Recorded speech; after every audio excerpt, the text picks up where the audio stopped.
Ambassador Zixthala's 4 eyes blinked in sequence as she reviewed the human response for the 7th time. The crystalline data pad trembled in her 3-fingered grip, its contents as bewildering now as they had been when first transmitted from the primitive Sol system. They laughed? Senator Mordun's voice carried the confusion that rippled through the Grand Assembly. His scaled hide shifted colors, deep purple confusion bleeding into orange disbelief. At a formal declaration of war? The recording played again on the massive holographic display. Admiral Sarah Chen, representing the human species, stood before what appeared to be their entire military leadership. When the Galactic Senate's ultimatum finished, surrender all human colonies, submit to hegemony rule, or face total annihilation, the response was immediate and universal. Laughter. Not nervous chuckling or diplomatic deflection, but full-bodied, tears-streaming, doubled-over laughter. The Admiral herself wiped her eyes before stepping forward. "Honored Senators," she had said, still grinning, "we've reviewed your generous offer to surrender our freedom. After careful consideration by Earth's finest strategic minds, our official response is, thanks, but no thanks. Also, your timing is terrible. We just figured out faster than light weaponry." The transmission had ended with more laughter and what humans apparently called giving the finger. Now 6 months later, the hegemony's 7th Fleet hung in space around a minor human outpost called New Johannesburg. 300 ships, enough firepower to crack a planet's crust, faced down a single human defense platform. Fleet Commander Geksun activated his communications array. "Human construct, this is your final warning. Surrender or be destroyed." The response crackled through. "Hey there, big guy. This is Sergeant Martinez. Before we get started, got a quick question. How many of you are there again?" 300 vessels, human, the largest battle fleet in known space." 300? Hold on. Static filled the channel for a moment. "Okay, just checked with Command. Apparently we're supposed to let you know that this isn't really fair." Geksun's mandibles clicked satisfaction. Finally, these primitives understood their situation. "For you, that is," Martinez continued cheerfully. "Hope you filed proper next-of-kin paperwork. What happened next would be analyzed by military scholars for centuries. The human platform, barely larger than a hegemony destroyer, didn't fire conventional weapons. Instead, it flickered out of existence. For exactly 0.003 seconds. In that impossible time frame, something had moved through the fleet. Not around it, not past it, but through it. When the platform reappeared, the 7th Fleet was gone. Not destroyed, simply gone. In their place floated 300 small beacons, each broadcasting the same message. Return postage guaranteed. Earth Postal Service.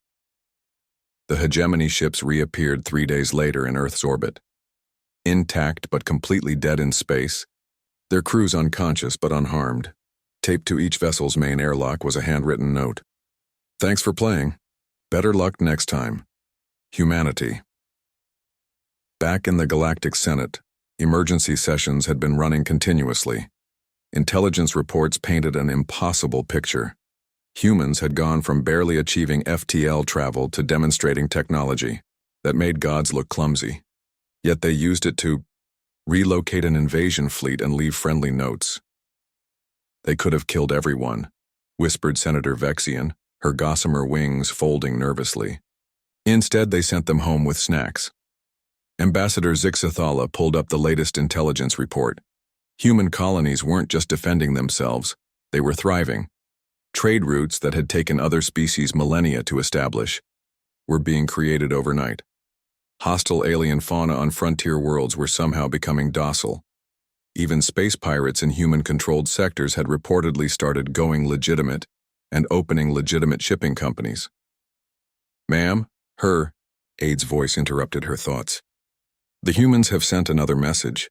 The hologram flickered to life, showing Admiral Chen again, this time sitting in what appeared to be a comfortable armchair, sipping something from a steaming mug. "Hello again, Galactic Senate. Hope everyone's doing well.